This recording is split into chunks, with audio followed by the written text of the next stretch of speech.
It's Mojo at Mojo Returns. Welcome to another episode of On the Razor's Edge, Ep03. Hope everybody had a very Merry Christmas or Happy Holidays in whatever you celebrate during this joyous time of the year. Um, Wanted to get an episode out before the end of the year. So, um, wanted to talk about the official signing of the Space Force. That was done by President Trump. This actually happened last Friday. Not this past Friday, but the Friday before that. But it was officially signed into law. And it was signed in on a $1.4 trillion spending bill that apparently avoids the shutdown.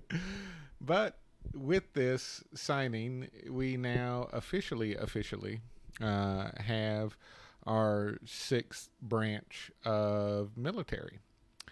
And so, for those of you out there that are military interested and want to be a service to the country, this might be a cool one to try to get in on.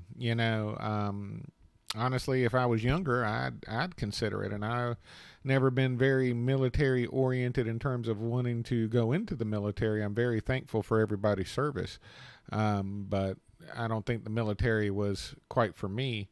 But Space Force now, I don't know. If they let old cats in, I might even consider it.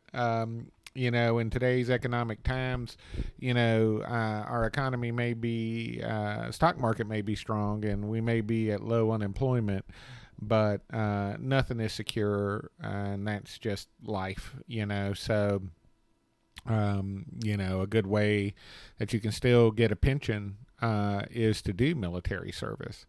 And,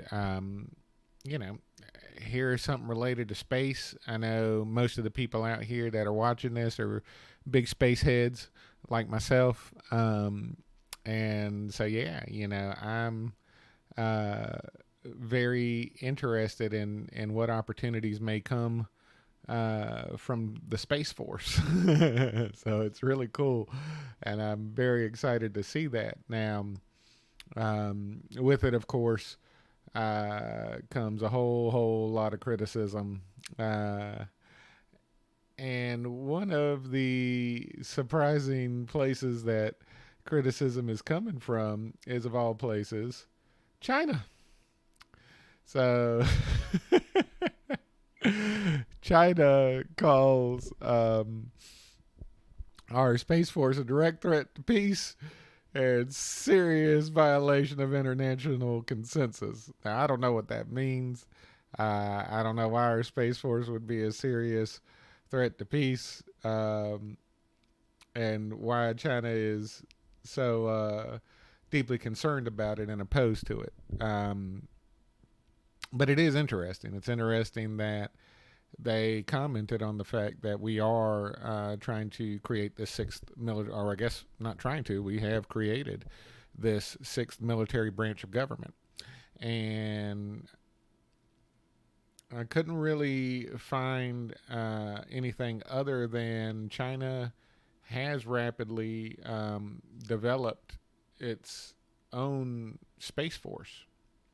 Um, and so, with that, that might be the reason that they are very concerned with our development. It might be something that, they see as an affront to their, I don't know what the right word is, right? Do you call it capitalist growth? Do you call it empirical growth? I'm not sure. But it is something that they themselves are working on. And so to see them come out and actually consider this a threat is kind of interesting. it certainly got my little noodle cooking.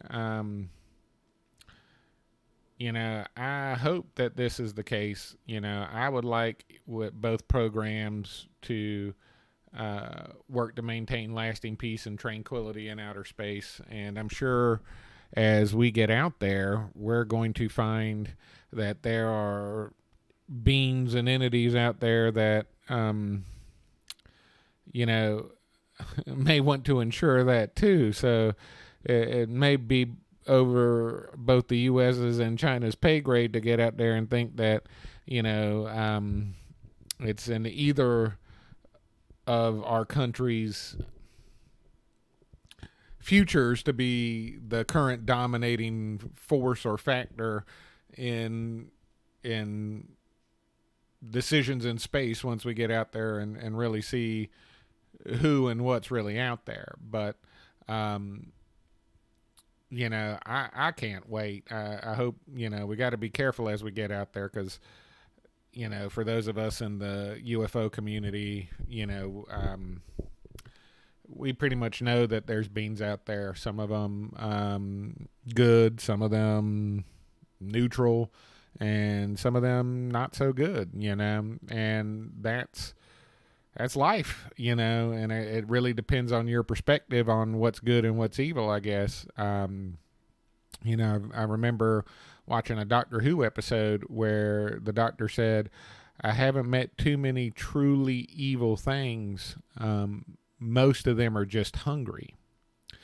And as we get out there into space, and we start to evaluate resource needs, we might find ourselves fortunate that the resources that we currently utilize aren't of any interest to more quote unquote advanced, technologically advanced beings. But as we grow, we may find that we might start entering, competition for resources that are much older than even our civilization. So it's something to bear in mind as we get out there into space. But one of the things that we do know is that at least right now, it appears that the major players in space are ourselves, China, Russia, and Japan. Japan is doing a lot with space technology too. So those appear right now at the onset, and I'm sure India will be coming along in no time. But it looks like the world is really starting to be on that precipice where we're about to go out into the big great cosmos, man, and I think that is freaking fantastic. I'm just ecstatic with that. I think it's overdue, and I think this might be why we're seeing a lot more UFOs starting to come into Earth, and we're getting a lot more reports of UFOs. Why the Navy recently declassified its knowledge of UAPs, unidentified aerial phenomenon. I had that backwards on one of my previous episodes. I said UAVs, unidentified aerial vehicles, but it's actually unidentified aerial phenomenon. And so we might be seeing that release because they want to prep us for this, right? For us really, really getting out into space. And, right now, at least, as it looks like, according to some folks out there, China's Space Force is way ahead of ours. Now, I don't know how true that is, but it does appear, based on the previous article, that they had one rocking and rolling.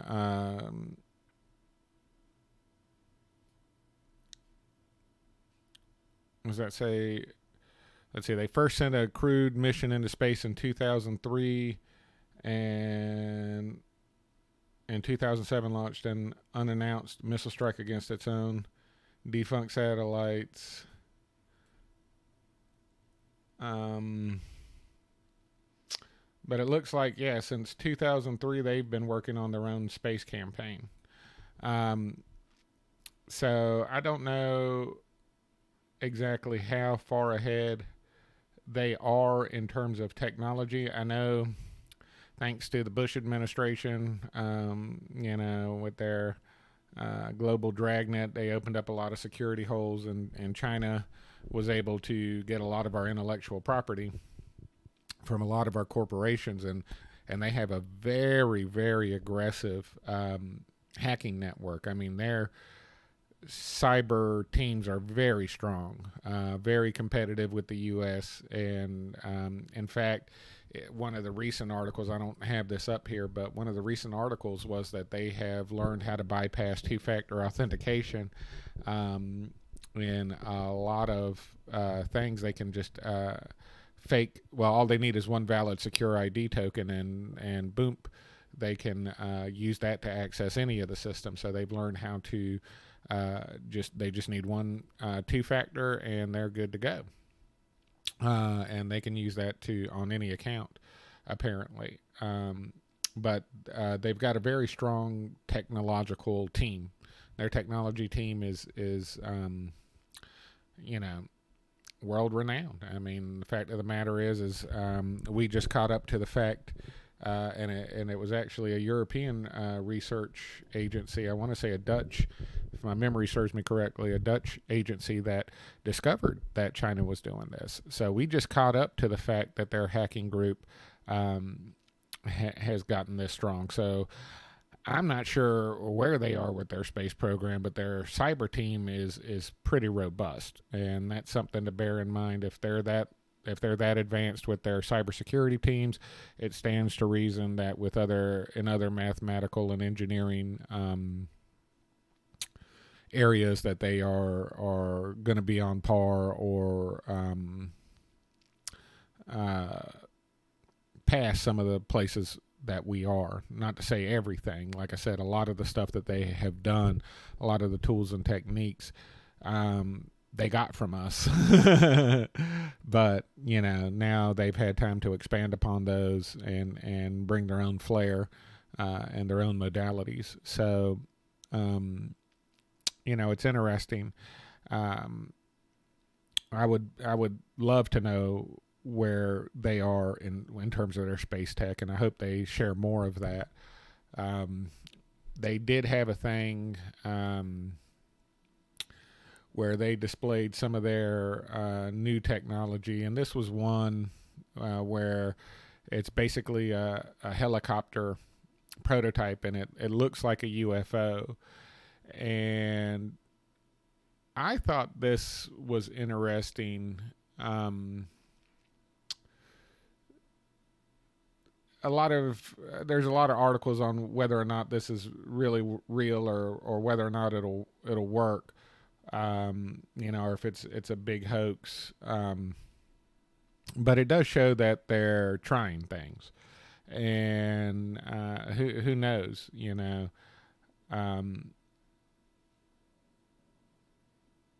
This is one of ours here, the U.S. Avrocore, that was back in the 1950s, and so I'm sure we have something very similar, and I'm sure we figured out the stabilization issues by now.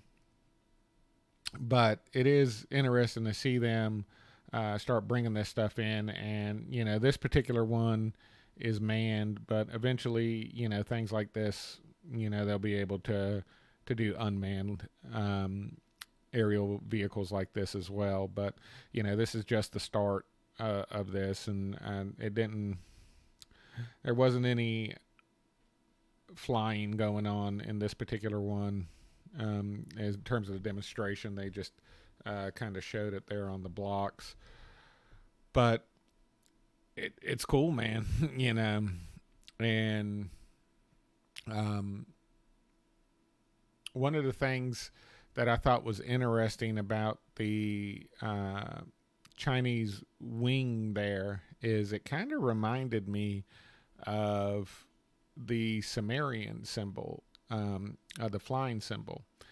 And I never noticed that before until, we have that too. We have our wings, but I never really noticed how the wings, they don't have that tail, but they they resemble the depictions of the Sumerians, and I kind of that kind of looks like it too. And that's the first thing I thought when I saw that. I've never noticed that before until I saw it on the Chinese helicopter here. But it looks like, in some weird way where everyone's paying an homage uh, to this kind of Sumerian symbol.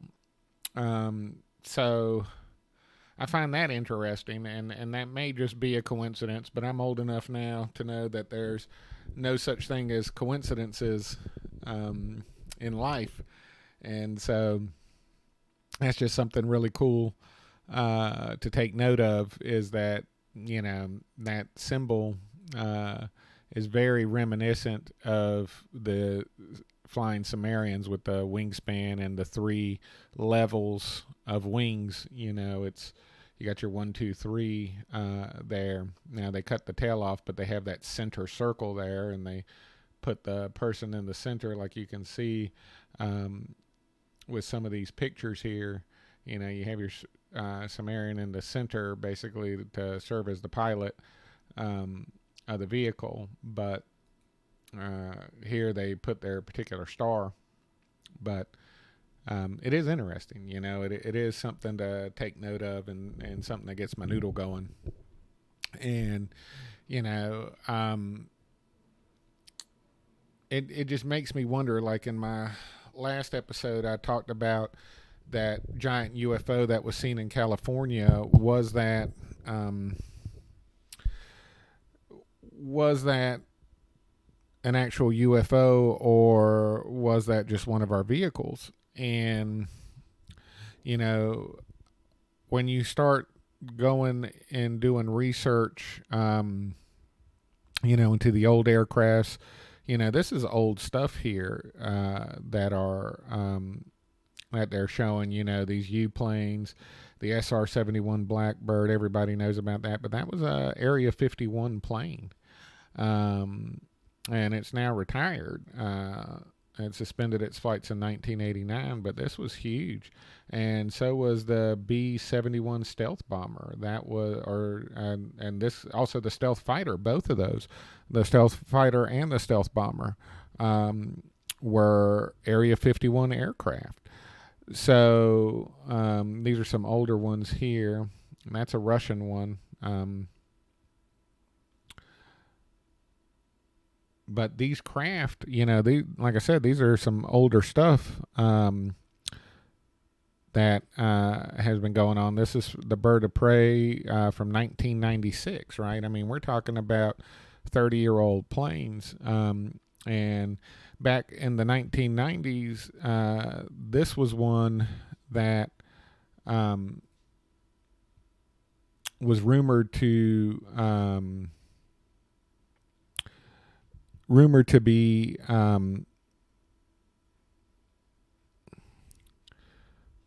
one of the X-planes, so to speak, and this was the Aurora. And there was lots of different Aurora depictions back in the day, but they they never confirmed whether the Aurora existed or not, and it kind of left the lexicon, but it's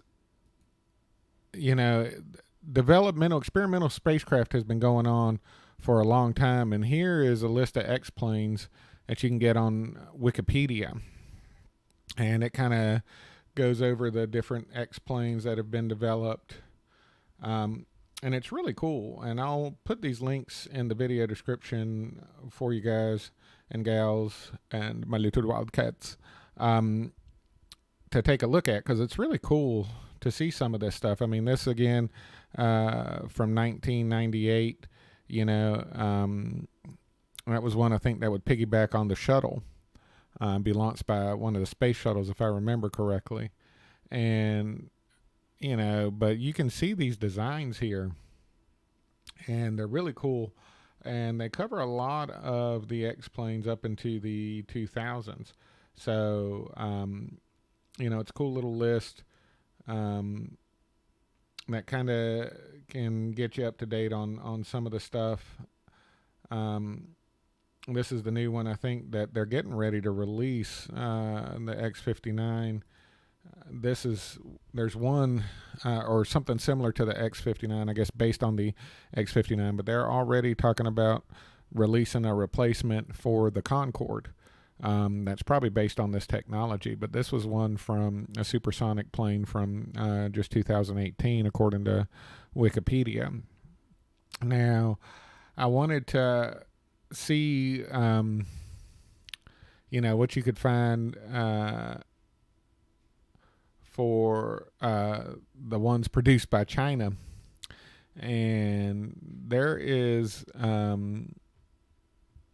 a huge list of these cats, but for some reason they don't have the pictures together with them.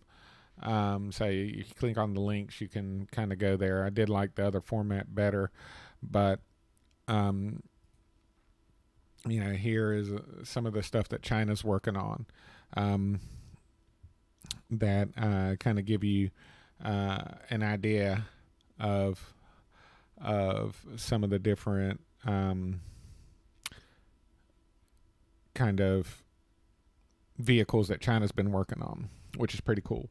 And you can also do that for Russia and Japan and all that stuff. So I encourage you guys and gals and Wildcats to go check that stuff out and get yourself familiar with those, because it's really cool, to see this stuff.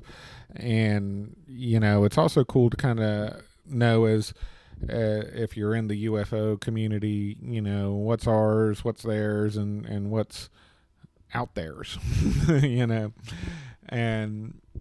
and that was one of the things, that was interesting to me. There was a clip that went on the tubes about UFO breaking up, and we'll just put this on real quick. It's only 1:33, but you can see it shows these kind of looks like meteors coming down, and then they kind of stop in air. And a lot of people have commented that these are flares, and these are skydivers with flares. And upon reviewing this, I tend to agree. I don't see any unique movement. That I see them kind of go left and right, and like you see one that cuts back on, like it cut out, cut back on. But you don't see really UFOs having trails like that. And as you can see, it's always in a descending or left to right motion. There's at no point that they go up.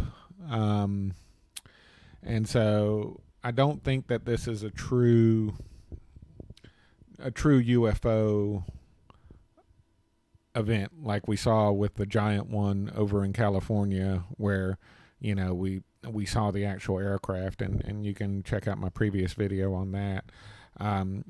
But and that's important. I think it will do our community good to kind of clean up the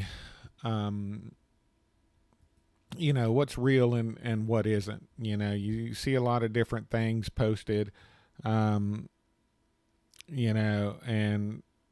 it's always important to kind of know who's messing with who, because like, again, this looks like this is another angle of it. Or actually, this one's in Argentina, but this looks like again, skydivers doing flares.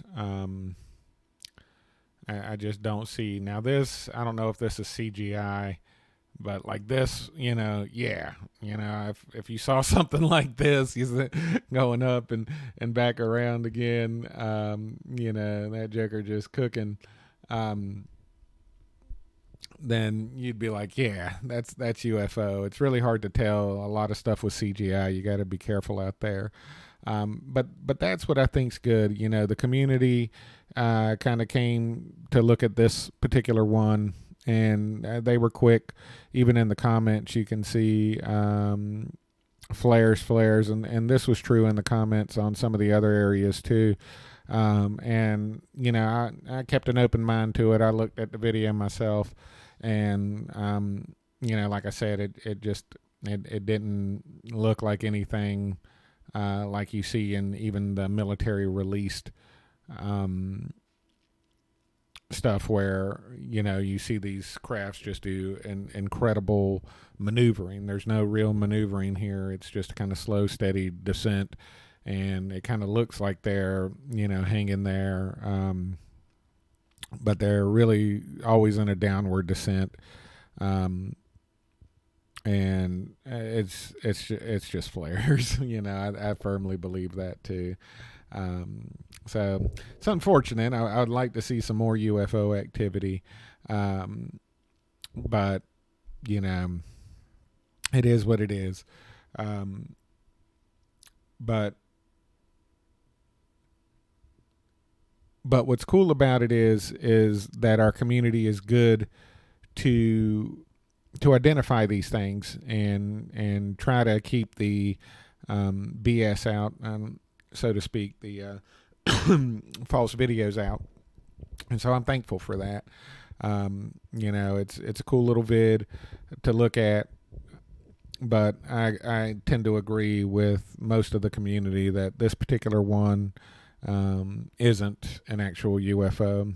And if you do want to see a real UFO over California, just check out my previous video, and you can see the giant one that was over that was caught about 2 weeks ago. Now that one, you know, really did look like a real UFO or UAP, and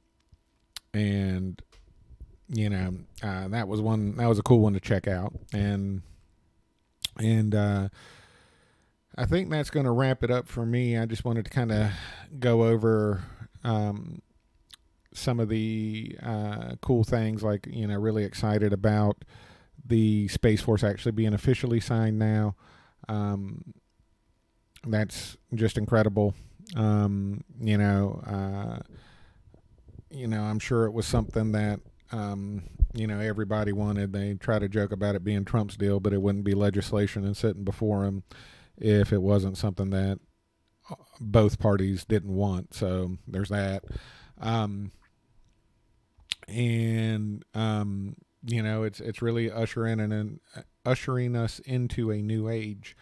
And like I said, for those that, you know, want to be cutting edge and also want to do their part for the country, you know, this seems like a cool branch. You know, Air Force too. You know, you always do Air Force. That can lead to stuff with NASA and things like that. But you know, here's an official Space Force branch.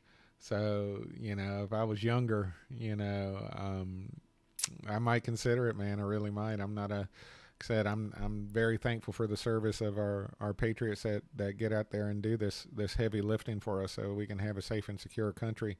But you know, it's not something for me. I'm too much of a lover, not a fighter. You know, I want to sing Kumbaya and greet our happy alien brothers and sisters and wildcats.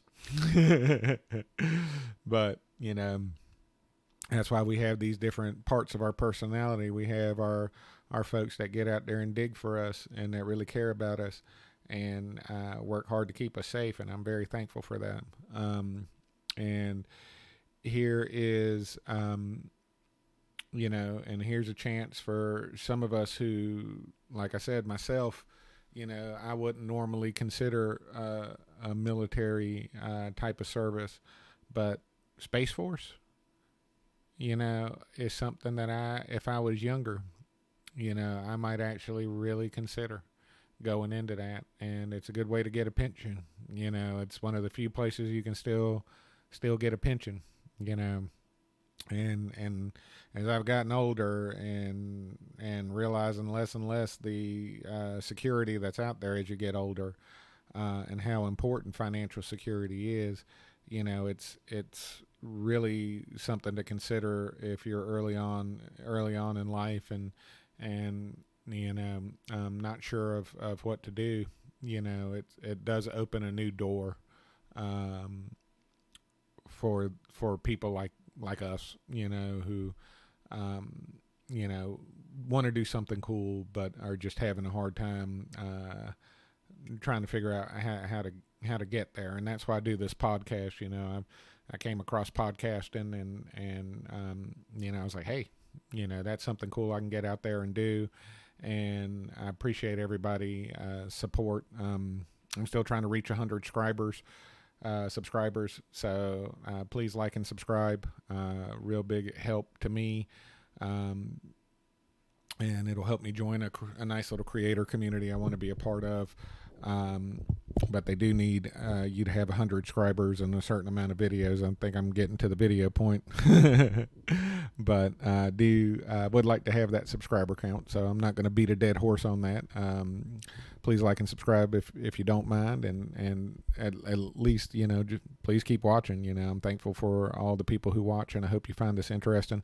And please participate in the community, even if you don't like and subscribe. If there's topics you want me to cover or things you'd like to hear me talk about, feel free to drop a note in there. I'll be happy to listen and check the stuff out. And I hope you enjoyed the show. I hope everybody again had a very Merry Christmas and a wonderful holiday. If you don't celebrate Christmas, and I don't know if I'll get one out before the new year, or I don't know if I'll do a New Year's show or not. If I do, I'll put one out. I might start getting into live streaming as my base grows. I would like to do that. I would like to interact with the community more directly, and get feedback from you guys in real time. But I'd like to, like I said, get my subscriber count up a little bit, so that I know that the people are there. No point in going and talking to an empty room on a streaming platform. I can do that here and then just record the video and shoot that out. So, but let me know if you guys would like to participate. And thank you again for watching. And if I don't see you before the new year, Happy New Year to everybody, and I'll see you in 2020.